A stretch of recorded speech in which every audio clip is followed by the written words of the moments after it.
Bon dia a tothom. Ahir vam tenir l'acte d'inauguració, que va ser fantàstic, estava tota la sala plena, estem molt contents, però és que avui comença el gruix del festival. Avui són el dia, la jornada de les taules rodones. Com ja sabeu, enguany el tema principal que travessa i que ha travessat totes les activitats prèvies i totes les taules rodones i activitats programades per avui és el tema de la família.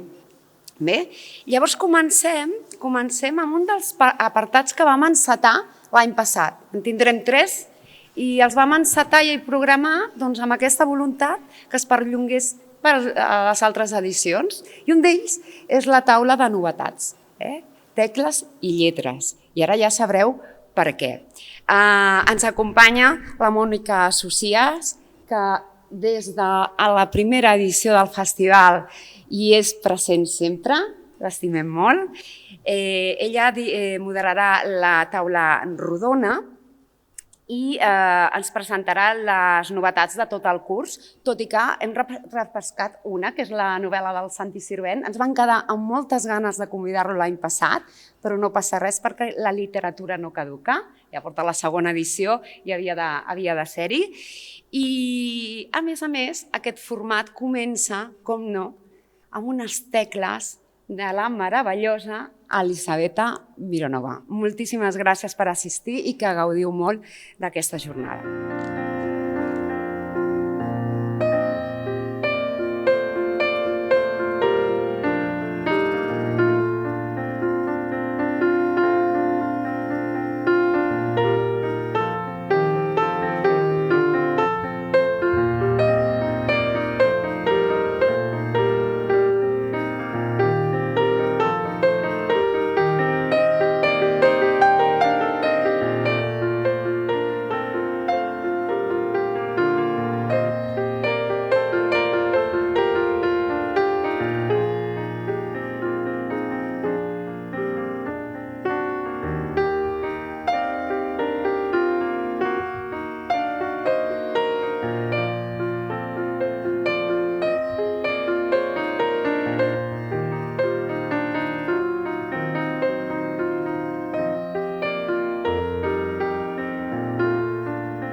Està molt bé començar amb aquesta música dolça de l'Elisabetta, perquè el que em porten aquests 4 convidats és molta intensitat.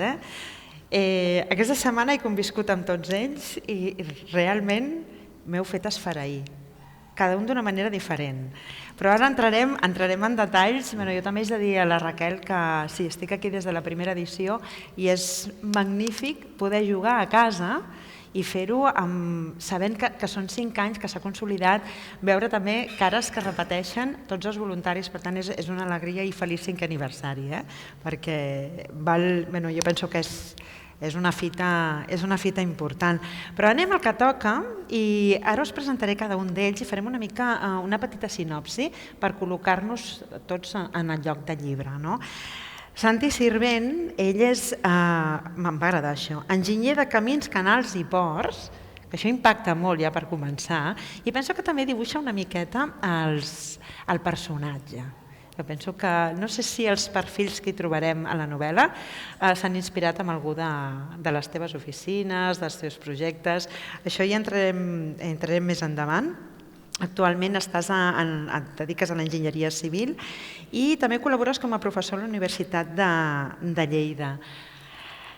Et presenta Ningú no et recordarà, publicat en Pagès Editors. Portem ja 2 edicions, sí, enhorabona, i és òpera prima, és primera novel·la. Ens pots fer una mica de context, Santi, d'una breu sinopsi? Sí, tant. Funciona? Sí, em sentiu bé?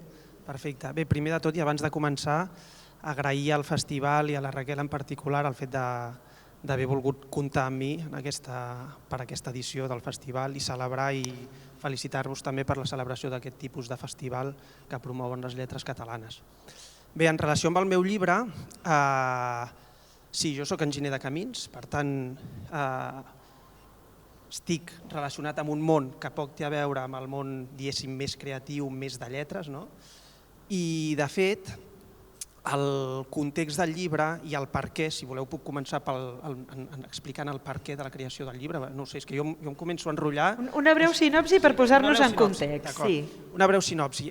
El llibre no és un thriller a l'ús, no és una novel·la detectivèstica on hi hagi un detectiu, on hi hagi un crim explícit i per tant hi hagi una investigació darrere en la qual es contextualitza també els possibles mals interiors que pot tenir el detectiu i les seves crisis personals, etc. No té res a veure, és una novel·la molt més personal, és una novel·la, de fet, molt més emmarcada al voltant de tan sols 3 personatges, i aquest és un dels objectius, que al voltant de només 3 personatges, per suposat després hi ha un món molt més ampli que s'explica, però intentar trobar el suspens, trobar la intriga al voltant d'aquests 3 personatges. La novel·la transcorre principalment a l'Alsàcia. L'Alsàcia és una zona al nord-est de França i bé, comença amb el que es diu, amb el que s'anomena in media res. In media res vol dir que comença amb l'acció avançada en el temps. Es produeix un fet que ho trastoca tot i llavors el que fa la novel·la és retrocedir 9 mesos abans i el lector s'adona que la situació 9 mesos abans d'un dels personatges no té pràcticament res a veure amb allò que ha transcorregut al principi de la novel·la, i en la qual ja s'intueix un esdeveniment fosc, tot i que no s'explicita quin esdeveniment. I a partir d'aquí la novel·la es va desenvolupant, és una mica com un trencaclosques, perquè es juga principalment amb 2 espais, amb 2 contextos espai-temporals, i vas agafant d'un i d'un altre per agafar diferents peces d'aquest trencaclosques per al final muntar el trencaclosques complet, entendre realment el que ha passat i un dels objectius de la novel·la sobretot és conduir el lector per un camí que després s'adonarà, si no és molt perspicaç, que poc té a veure amb el desenllaç final, que he intentat això, que després en parlarem, però la novel·la juga amb el que jo anomeno pensament lateral, amb l'originalitat, amb intentar transcórrer per camins que requereixen una mica un pensament una mica més enllà d'allò que podem veure a simple vista. Un final que a mi em va sorprendre, haurem d'anar molt al tanto amb el que parlem perquè realment no t'ho esperes, no. Res de res, vull dir que enhorabona perquè aquesta primera òpera prima del cel a l'infern amb en Biel Cusó. Biel, a mi m'agrada molt una definició que ja te'l vaig presentar una vegada, un amant de fer trencaclosques amb les paraules. Tu ja vas debutar l'any 2012 amb Mindrà, amb la novel·la Sang Freda, vas rebre també el Premi Memorial Agustí Vehí 2017 de Crims.cat. Aquí t'iniciaves en el gènere negre i ara ens trobem amb Del cel a l'infern, que és un rural noir. Ens pots fer una sinopsi breu també de què trobarem?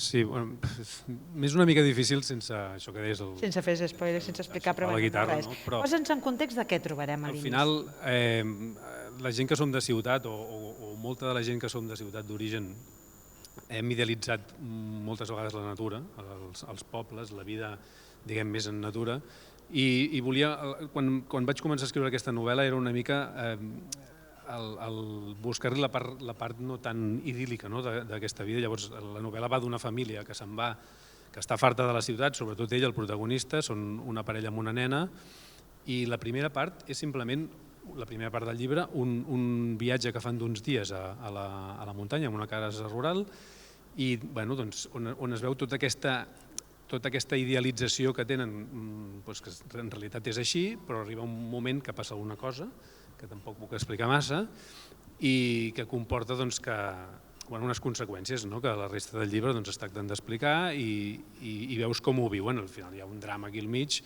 que com a família hem de superar, i llavors també al final reflexa molts dels mals que tenim a la societat que vivim i que compartim, i que també volia una mica ensenyar tot això. Un final també que no t'esperes, absolutament, commou i és impactant. Per tant, ja tenim coses en comú, que és això, aquests finals que dius... Sí, exacte. Hi ha una cosa que és que, suposo que ens passa a tots això, però jo em moro de ganes, d'explicar coses, sobretot de la segona part del llibre, perquè hi ha moltes coses que volia tractar i que m'agradaria explicar a les presentacions, però que no puc, i que només puc fer als clubs de lectura, i em fa certa ràbia això, però és així. No, però aquí hem de posar el coquet. Aquí hem de posar el coquet. Sí, ja ho sé, ja. I si jo em passo, em renyeu a mi, i si us passeu vosaltres, jo faré el mateix, el que es pot o no es pot explicar, però sí, realment, a mi també em queden les ganes de dir és que no us ho espereu perquè passa això, no es pot dir. Anselm Aguadé i López, jo no havíem coincidit mai, però després de llegir el teu llibre ho he entès tot. Llicenciat en Història per la Universitat Rovira i Virgili, obté el 2003 la diplomatura en Estudis Avançats en Espiritualitat i Religiositat a l'Antiguitat i a l'Edat Mitjana. M'ha impactat moltíssim llegir-te, una llarga trajectòria, no és la teva primera novel·la, i bé, títols com Aigua del Carme, Inventio, però, ostres, Amb el cel ens ha oblidat, uau, una breu sinopsi. Curteta, perquè vull parlar de moltes coses.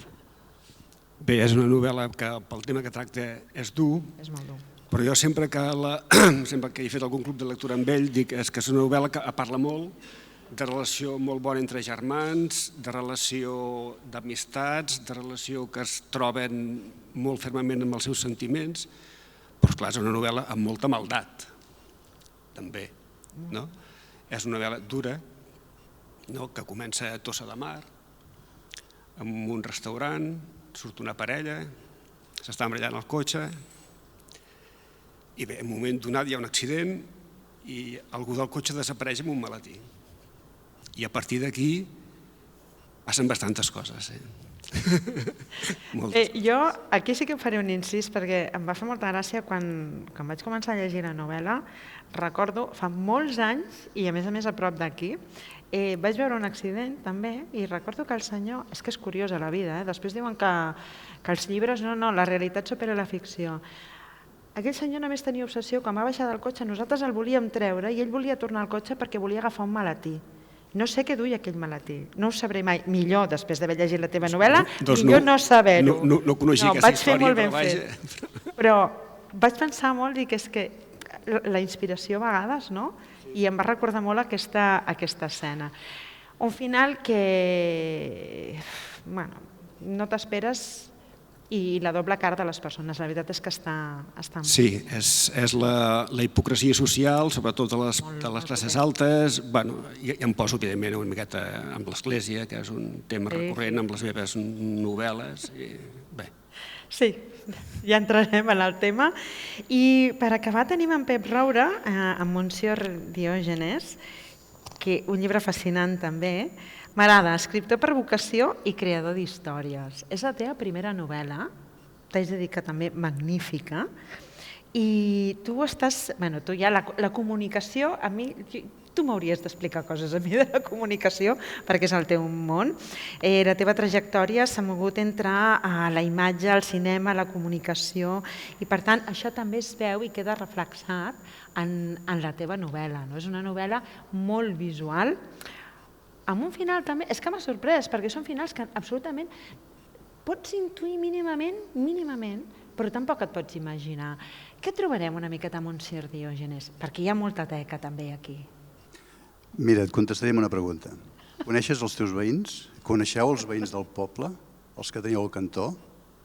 Aquells indigents que veiem quan ens creuem amb ells i a vegades ens fan una miqueta de cosa mirant-los o interactuar amb ells o saber un veí determinat que fa a casa seva tancat, que no el veus durant mesos.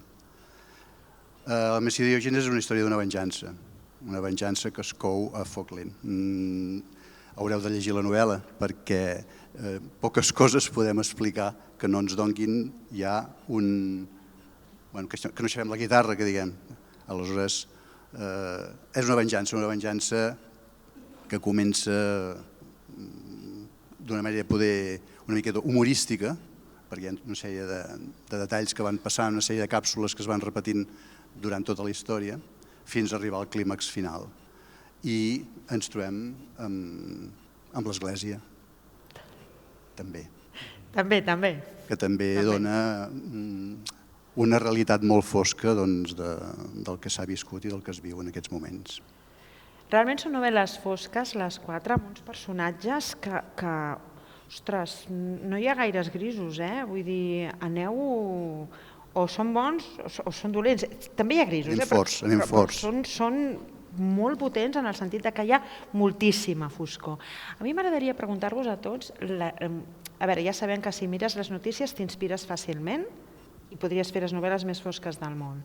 Però d'on traieu les idees, com creeu aquests personatges, perquè aquesta maldat que tenen dintre, tot aquest rerefons que hi ha de foscor, una miqueta...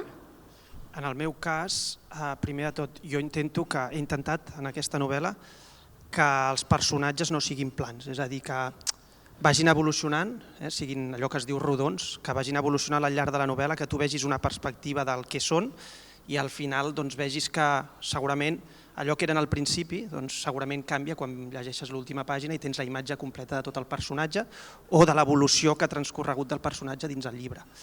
En el meu cas, i això no és fer spoiler, un dels personatges treballa en el món de les obres, per tant m'he inspirat en el meu coneixement propi del sector, és a dir, segurament pel propi transcurs de la novel·la i pels propis elements de la novel·la és bo que el personatge treballi en aquest sector, és a dir, hagués pogut utilitzar qualsevol altre sector per contextualitzar el món del personatge, però primer m'hagués requerit més bibliografia perquè ho conec menys i segurament després hagués estat menys adequat per tal de contextualitzar tots els elements que tenen a dir dins de la novel·la.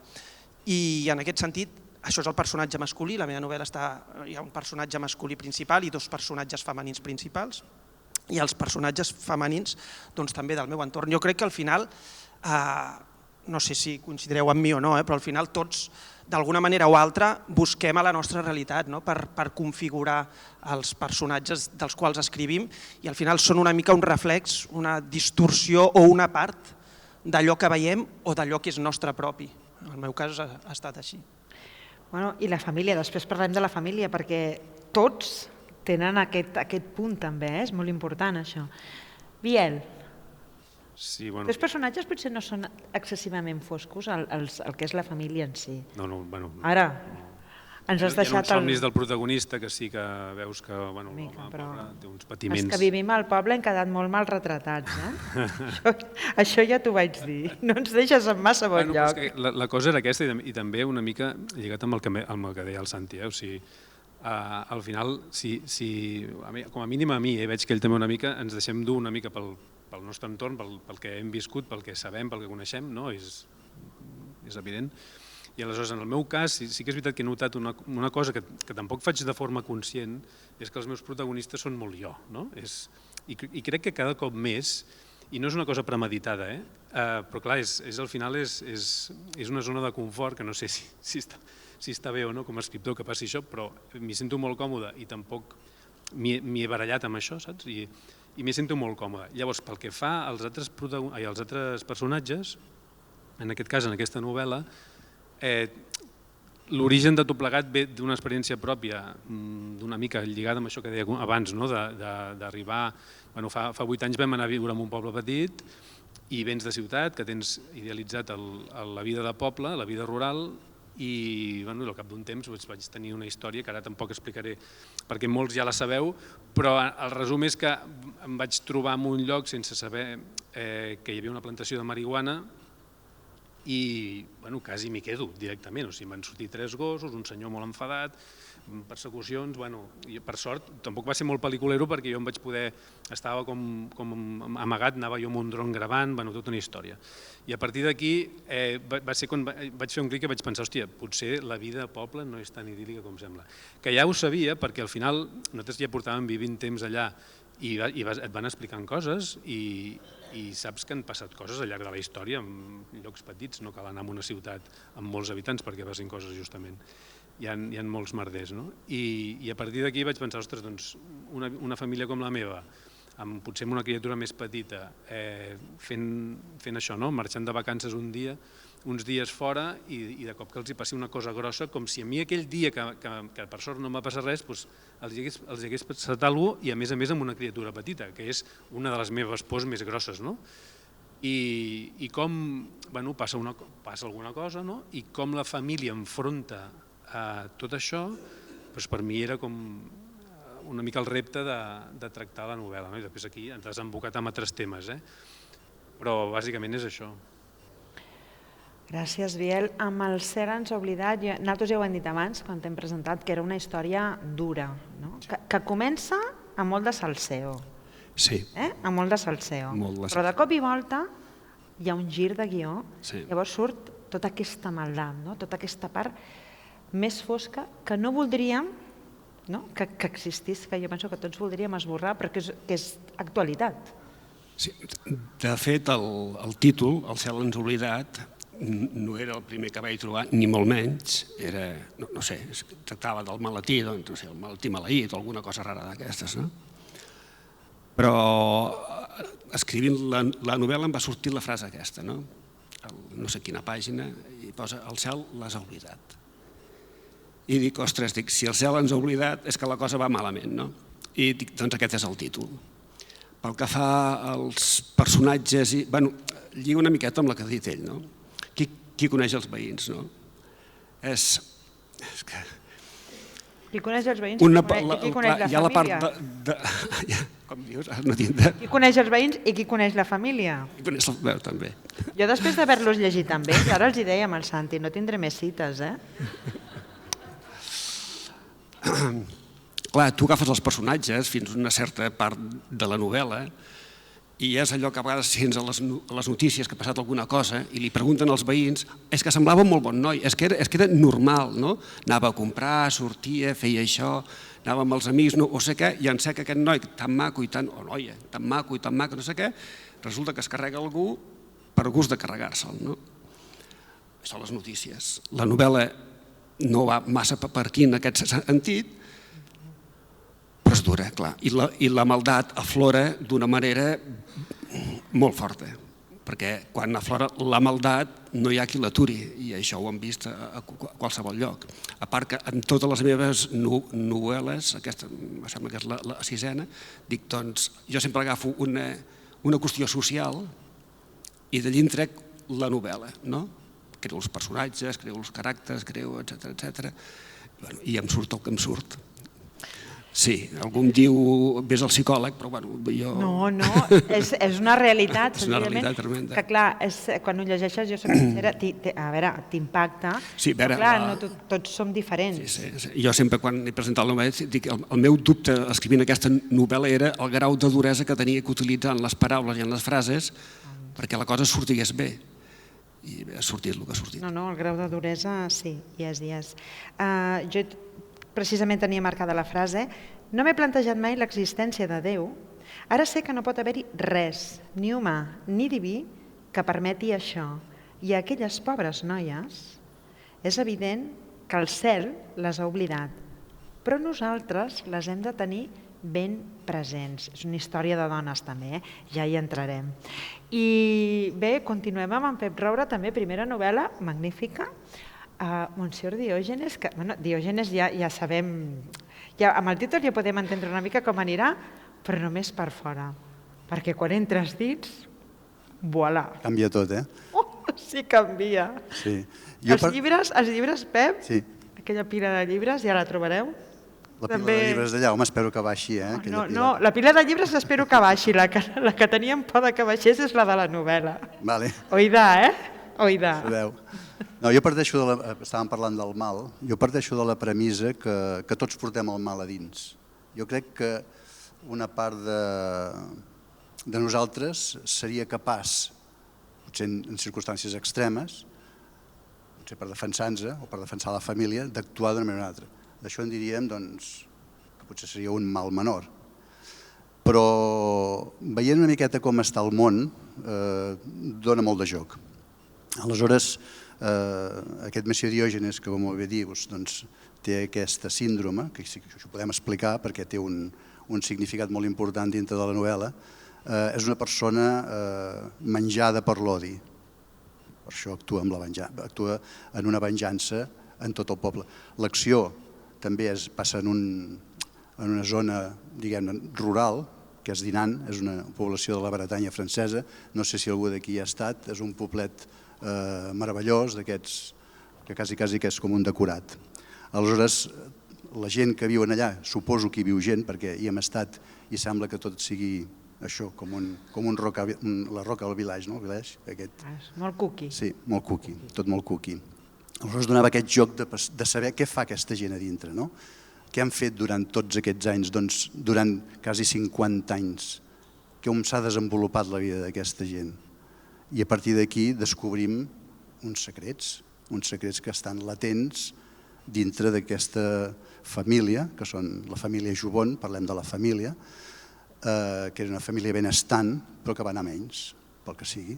Aleshores, construïm aquest mal dintre d'una població, dintre d'una societat tancada i on els personatges no n'hi ha cap que se salvi, diguem-ne, del tot, perquè tots plegats tenen el seu punt de foscor. El que dèiem, no coneixes mai els teus veïns, però és que no acabem de conèixer mai absolutament a ningú, perquè en totes les vostres, o sigui, en les 4 novel·les, sempre hi ha aquest joc de dir, ostres, ens imaginàvem una cosa i realment era una altra. En la teva, Santi, per exemple, el tema de la família, ara potser entro més aquí, aquí hi ha els 3 protagonistes, aquí tenim un trio, que és, tenim l'Aldo Pedrós, tenim la Céline i la Mar, tenim les 3. I llavors és una novel·la una mica diferent, perquè clar, tu comences amb aquest suspens que no saps com anirà. Ella t'ho deixa allà, però després, clar, t'explica una història fantàstica, viatgem per Alsàcia, tenim fred, està tot molt genial, i de cop i volta hi ha aquest gir de guió que dius, ostres, on soc, no?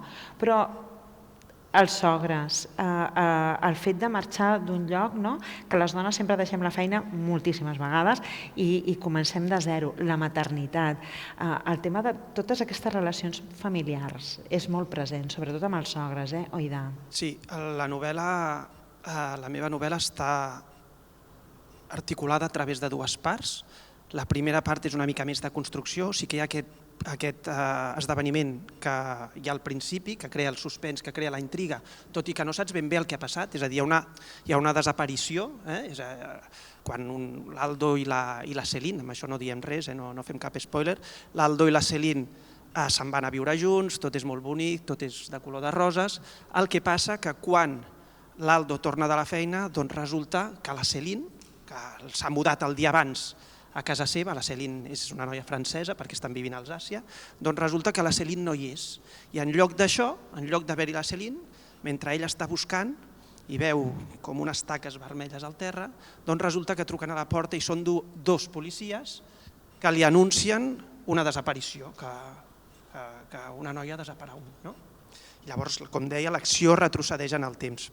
Llavors hi ha aquesta primera part, que llavors a partir d'aquí la història es construeixes els personatges. Jo he donat molta importància a definir bé els personatges, que el lector vegi molt bé els personatges i llavors és veritat que durant aquesta construcció hi ha 2 espais temporals, s'avança l'acció en el temps i al final l'objectiu és que s'arribi en aquest punt al final del llibre, el desenllaç, on ha passat això al principi. I llavors la segona part de la novel·la és veritat que és quan es capgira tot, allò que el lector s'ha anat construint en el seu cap, de cop es torna a ensorrar i torna a dir com? Hi ha un moment que fins i tot me'n recordo la presentació que vaig fer a Barcelona, que la meva cosina que me'l va presentar em diu, ostres, aguanta'm el cubata, volguem dir què ha passat aquí, volguem dir, escolta, i perquè hi ha una cosa que ho canvia tot, que fins a aquell moment segurament el lector no havia contemplat, i llavors a partir d'aquí es construeix la història segurament més negra, més de thriller, i comences a veure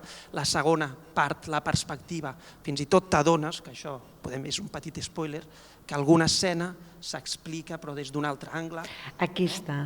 I això ho he trobat meravellós, no? De dir, des de la ment d'un dels personatges i després al cap dels capítols la mateixa escena des de la ment d'un altre. I veus aquestes diferències, no? Com ho veu la jove, com ho veu el protagonista, com ho veuen els sogres. Aquí hi ha 2 o 3 escenes que són boníssimes. Clar, l'interès és aquest, és a dir, com a narrador tu no pots enganyar el lector, però sí que en funció del grau com tu, en tant que narrador, et fiques dins de la novel·la, pots explicar més o menys. Llavors, si et fiques en el cap d'un o d'un altre personatge, tu ho expliques des de la seva veu. Ara bé, aquesta veu no és la realitat única i objectiva, i de fet és per això que quan es mostra l'altre angle s'entenen coses que fins a aquell moment tu les veies d'una manera molt més neutral, molt més suaus. I a partir d'aquí, el que dic, la segona part, hi ha molta gent, hi ha molts lectors que m'han dit, escolta, és que la segona part l'he hagut de llegir d'una tacada, perquè quan acaba el capítol tens ganes de llegir el següent, i a partir d'aquí llavors ja arriba el desenllaç.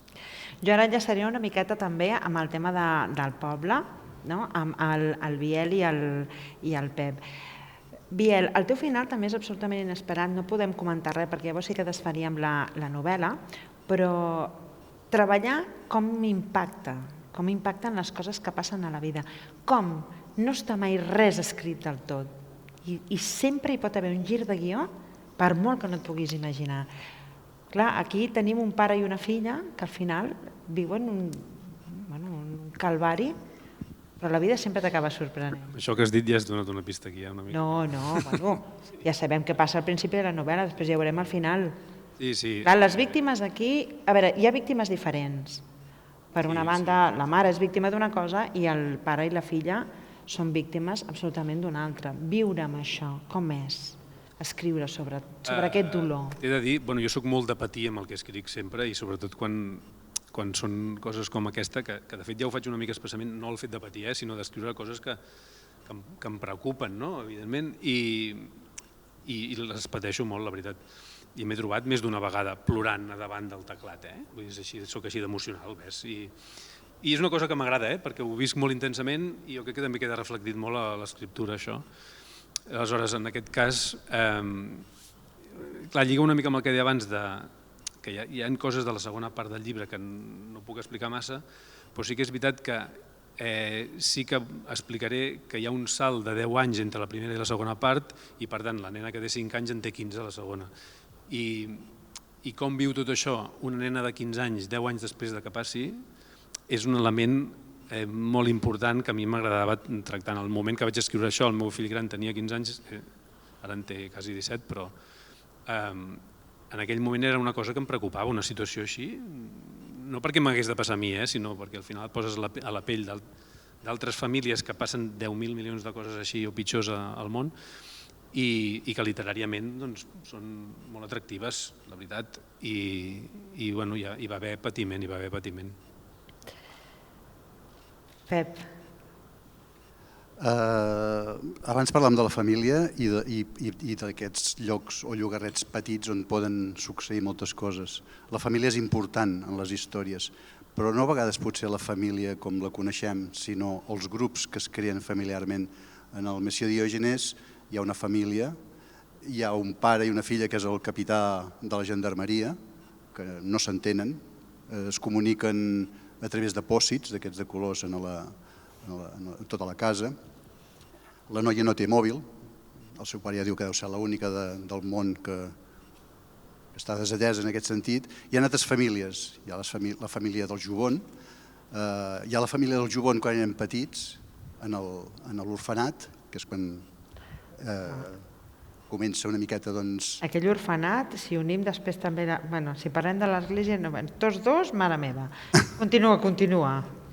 Bé, hi ha la família de l'església, hi ha tota una sèrie de familietes petites que són totalment identificables per la gent que sou aquí, per la gent que vivim a Girona, per la gent que viu a Nova York. Aquests nuclis petits que es creen i que a partir d'aquí poden passar moltes coses. Hi ha grups que s'entenen i grups que no s'entenen.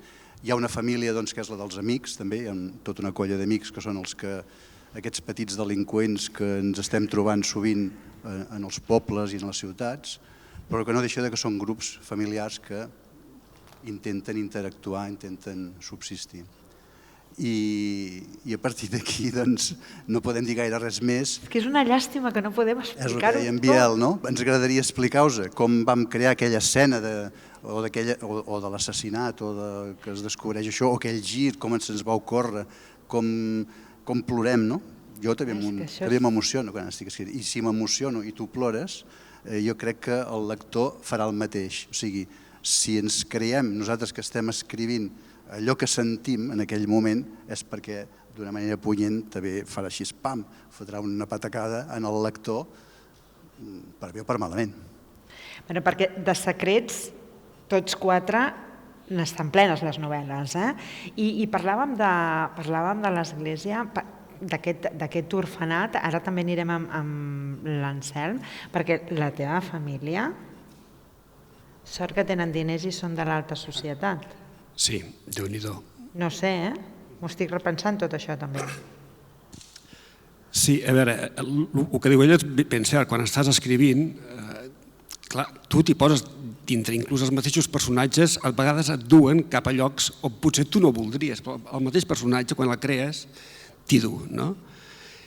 I jo, que he estat professor d'informàtica, a vegades penso, quan escrivia la novel·la aquesta, tu entres en una web i veus la web, però tothom sap que hi ha una web oculta, on entren els dolents o els maldats. I per tant, sempre la vida té aquestes dues visions. Tens la part aquesta primera, que és la que et vols creure, perquè és la maca, la dòcil, la que tots veiem, la que tots ens hi trobem bé i ens hi sentim, però hi ha una altra web, i potser que funciona molt més que la primera. I aquesta part oculta és la de la família de l'Agustí i de la Sandra, que bé, és una família que té la part aquesta primera, però com moltes famílies, al darrere hi ha la part oculta. I quan tu les vas a veure, t'ensenyen la primera part, evidentment com tothom, però hi ha la segona part. I la novel·la aquesta, parlant d'això, he trobat amb gent, amb mares que se l'han llegit i que no van poder continuar fins al cap d'un temps perquè tenien filles adolescents. I van quedar atrapades allí i aquí es van parar. Jo no tinc fills, però també he hagut d'aturar i tornar a obrir les pàgines de la novel·la. També s'ha de dir. Escrivint igual, Vull dir, quan escrius... Això t'anava a dir, quan escrius... Tu has escrit allò i penses... Tu saps el que s'estàs escrivint? A veure què, I bueno, doncs allà està. És que us anava imaginant, a mesura que anava llegint la novel·la, com que sabia que us tindria aquí, us anava imaginant en el vostre despatx i com anàveu creant. El Biel el veia tombant, com et perseguien, perquè ja anava sobre segur. Amb tu, Pep, et veia com en un món de còmic, com anaves creant aquesta mansió d'aquests germans del Raimon i del... La mansió és un personatge molt important. És que la mansió és espectacular. La mansió Jubon de Dinan és un personatge més, i dels foscos. Sí, és espectacular. Clar, jo amb en Santi he viatjat a Alsàcia i veia aquest protagonista amb aquest nivell de control, amb aquesta perfecció que pensava, jo també vull que em porti a sopar. També vull que em vingui a buscar amb el cotxe i que m'obri la porta, no? Vull dir, t'hi vas trobant. El dos molt bon noi. Sí, és molt bon noi. Jo, al final, la novel·la jo la vaig escriure quan vaig estar vivint a Alsàcia. Jo vaig anar a viure a Alsàcia i llavors és quan va néixer aquesta curiositat, va explotar aquesta curiositat per començar a escriure. I jo, en el meu cas, el procés d'escriptura és un procés que està molt marcat, segurament també per defecte professional, perquè soc una persona que soc molt ordenada i ho he de tenir tot molt ben escrit. Diuen que hi ha dos tipus d'escriptor, l'escriptor brújula, que a mesura que va escrivint es va guiant pel que va veient, i l'escriptor mapa, que ho té tot ja dibuixat, i llavors allò ho va desenvolupant. Jo sóc un escriptor mapa, 100%. Sí, el que passa que és veritat que el bonic és, malgrat tu tinguis la teva escena amb els personatges de cada escena, el context espai-temporal, l'objectiu de l'escena, el tipus de narrador, etc., el bonic és quan escrius i surt la teva pròpia veu, i en aquest sentit és quan es crea el procés creatiu, surt el teu perfil com a escriptor i és quan moltes vegades també surten incongruències i t'has de repensar allò que havies escrit. A mi més que plorar se m'ha ficat la pell de la gallina amb aquesta novel·la quan escrivia, però en aquest sentit ha sigut, sí, el meu procés creatiu és aquest. L'Aldo ho té tot molt ben quadrat, després ja veurem si es quadra o es desquadra, però de moment ell ho té tot, no sé, el vaig trobar tan endreçat que dic jo el contractaré com a coach. Bueno, podries. Sí, l'Aldo és una persona que al final el que es vol ensenyar és això, que ell, malgrat no s'expliciti de manera directa en cap moment, doncs podria ser un enginyer, com jo. És a dir, és veritat que hi ha moltes coses que coincideixen del meu perfil professional. Llavors, bé, es mostra aquesta imatge ideal, i que no vol dir que després no ho sigui o ho deixi de ser, però és veritat que l'objectiu és ensenyar això des d'un bon principi i que la seva vida està molt ordenada, que ho té tot molt planificat, que té uns objectius molt clars. Segurament també, i això només es deixa entreveure, que té a veure amb el que comentaves abans, segurament també influenciat potser per la manera de ser del seu pare, per la infantesa, tot i que això... Ve molt marcat. Ve molt marcat per casa. I bé, després tot això agafa una segona perspectiva. Jo amb l'Anselm, en canvi, me l'imaginava patint. T'imaginava en el moment de les escenes més dures, escrivint i pensant... Tu pots creure. I com ho ha fet, com ha estat capaç de seure's i tenir la valentia, que està molt bé que s'escrigui, que està molt bé que es digui, que la literatura realment... O sigui, jo penso que les 4 obres que heu creat són bones i necessàries de llegir perquè mostren també aquest món real i ens mostren, vull dir que és molt bonic, és un món ideal, això és fantàstic, Disney és meravellós, però la vida no és Disney. Llavors mostreu que realment, que per molt que pensem que no ens pot passar, creieu-me, passa, i sempre diem que nosaltres no, però tots estem exposats. Llavors escriure sobre aquest dolor, sobre aquesta foscor, jo això ho admiro, perquè no ha de ser fàcil. No, el que és més... Jo el que vaig trobar més complicat és descriure o explicar el dolor de les víctimes. El dolor de les víctimes. El fet dolent, tu el pots escriure. Però el dolor de les víctimes, el que poden arribar a sentir, a vegades, ostres, on són les paraules, on són les lletres que has de posar allí, és que no les trobes, perquè sempre acabes amb el mateix, no?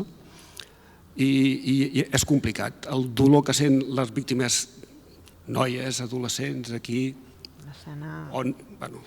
És que faré spoilers i no val. No explicarem. No. Perquè per molt que diem, al final, si no ho llegeixes, tampoc no. Vull dir, s'ha de llegir, s'ha de viure la... Això que explicava abans de les dues vessants, de la vessant maca i la vessant dolenta que pots trobar en molts llocs, també passa amb l'Església. Per això em poso... No és que em posi amb l'Església, jo no tinc res. Clar, jo aquí m'he mesurat perquè anava a parlar d'algun personatge, però no en vull parlar perquè llavors sí que ho desmuntaríem. No, però amb l'Església passa el mateix. També hi ha dues esglésies, com a mínim.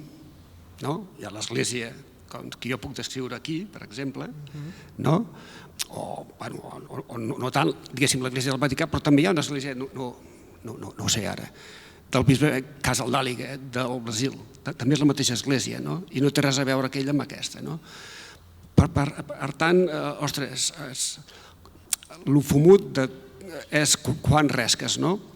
Vas allí i resques, trobes algú i dius, a veure, anem a gratar, a veure què hi ha aquí al darrere.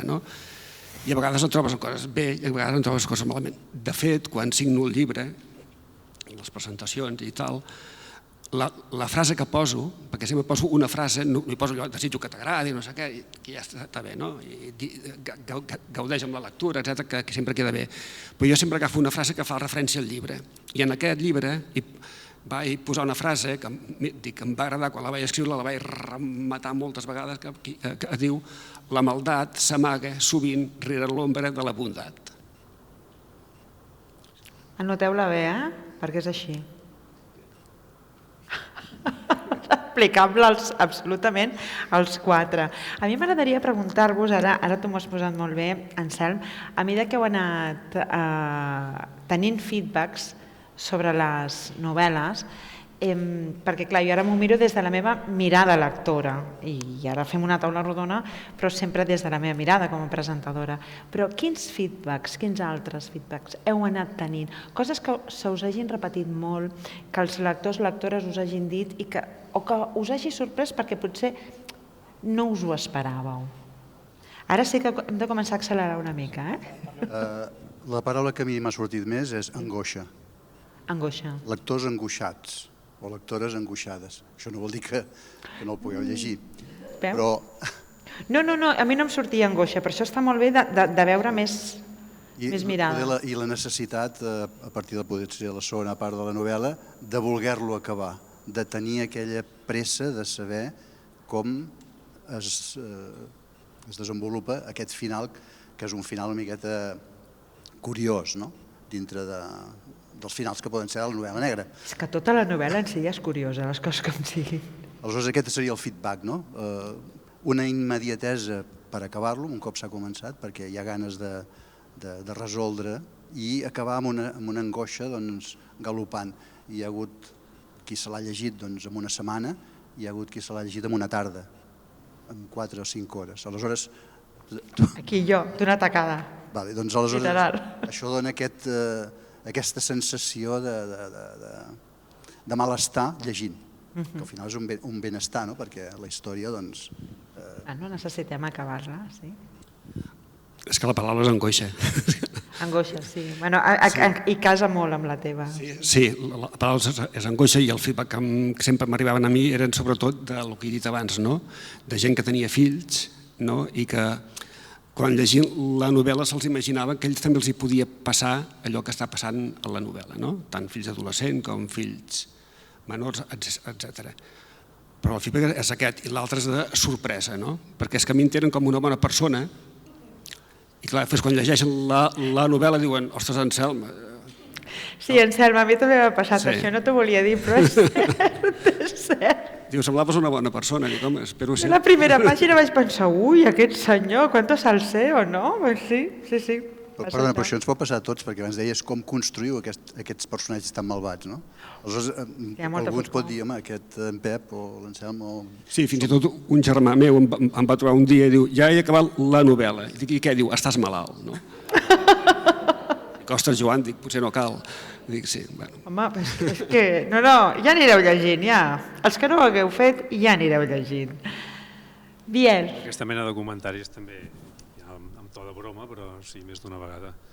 No, però potser jo el que destacaria una mica és concretament en aquesta novel·la, el fet de transformar una quotidianitat d'una família que se'n va de vacances, que no té cap interès aparent, en alguna que saps que vindrà alguna cosa i t'enganxa de tal manera que vols saber què. Sí que és veritat que intercalo al principi aquesta primera part amb somnis una mica truculents del protagonista, doncs això, al final saps que està a punt de passar alguna cosa quan en realitat no està passant res. Però jo penso que psicològicament és una novel·la molt bona de llegir en el sentit de... És diferent, potser no hi ha tant La primera part és més thriller perquè hi ha algun moment que dius mare meva, o sigui, en 2 o 3 pàgines t'agafa un infart, però després tot el treball que has fet darrere, precisament sobre la família. Sí, exacte. És meravellós. Gràcies. Jo penso que és el segell que hi ha darrere de la teva novel·la. el meu cas coincideixo amb ells, és a dir, angoixa per suposat, una novel·la de suspens, si no té angoixa jo crec que perd part del seu sentit. I després expectació, és el que deia abans, la voluntat cada vegada de llegir la pàgina següent. Ficaré una anècdota.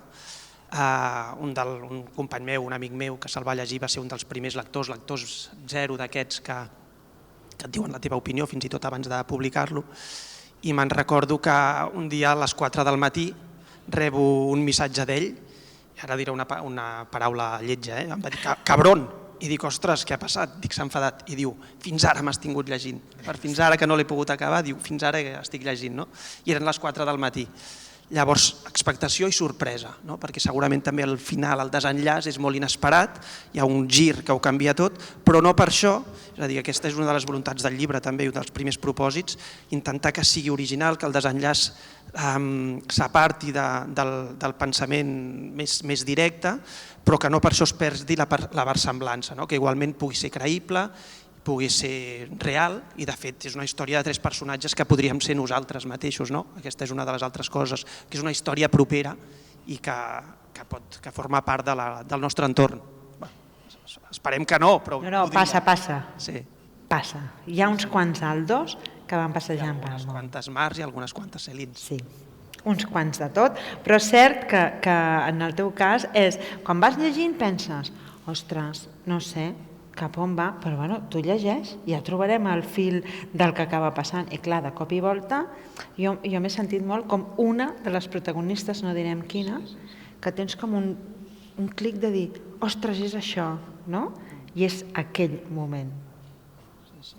Sí. Ara, per acabar-ho de rodonir, hem parlat del mal, hem parlat de la foscor. 4 novel·les diferents, però que tenen també moltes coses entrellaçades entre si i molta temàtica actual. Si haguéssiu de definir la paraula el mal, breu, amb un sol mot o amb una sola imatge o amb una sola frase o fins i tot amb un sol personatge, us dono uns segons, no sé qui voldrà començar, o quin personatge triaríeu més o quina paraula utilitzaríeu? Perquè el mal té moltes mirades.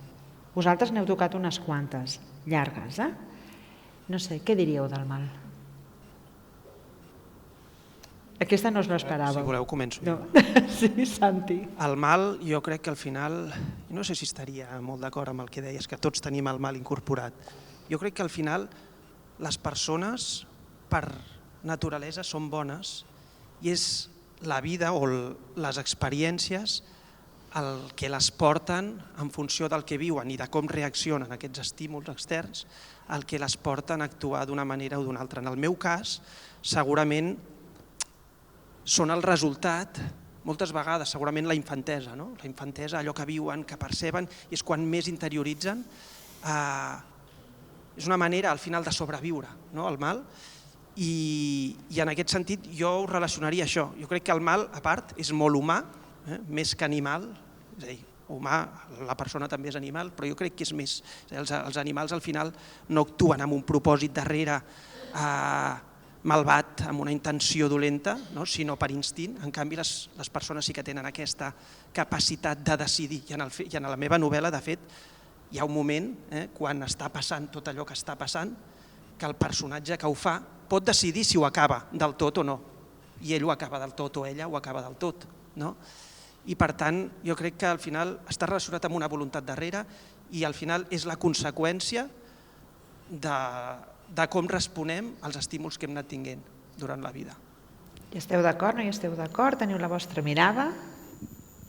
Bueno, no sé, diuen a vegades allò que hi ha mals necessaris o coses d'aquestes rares, diuen la gent. No sé, el mal és allò amb el que ha d'acabar el bé, no? I és que si no hi hagués mal tampoc hi hauria el bé, per tant... És un equilibri a la vida, sí. Exacte, per tant diria que el bé ha d'acabar amb el mal, per tant acabaré així semblé una bona persona altra vegada. Ens hauríem de redimir tots una miqueta, uns més que d'altres, però sí.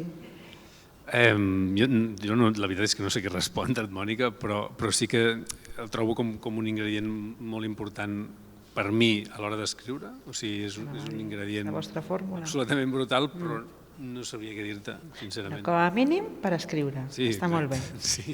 I així podem anar llegint, que està molt bé. Jo et diria que fins i tot, o us diria que fins i tot en Hitler va ser un nen. A partir d'aquí, el que deies, que potser el mal es va creant, va pujant, es va coent. Però tots portem aquest punt. Jo crec que el punt... Hi havia una persona que em deia que si li deien que era un bon home, s'emprenyava, perquè no hi ha bons homes ni bones dones. Sempre hi ha un punt en què podem flaquejar. I aquest punt crec que és el que aprofitem tots, els nostres personatges, per donar-los aquesta vida fictícia, però que moltes vegades toca la realitat. Que dona molt de sí en el món de la literatura. Nosaltres ara anirem acabant, ho farem amb l'Elisabeta. Jo us haig de donar les gràcies per l'estona que m'heu fet passar tots amb les vostres lectures, perquè són diferents però les he gaudit. Santi Sirvent, Biel Cusó, Anselm Aguadé i Pep Roura, moltes gràcies. Enhorabona per les vostres obres i ja ho sabeu, hem fet un tastet, les teniu aquí i teniu els autors. Quan acabi l'Elisabeta, si us ve de gust parlar amb ells, comprar els llibres, que us els signin, els tindreu aquí al final. Moltes gràcies a tots quatre.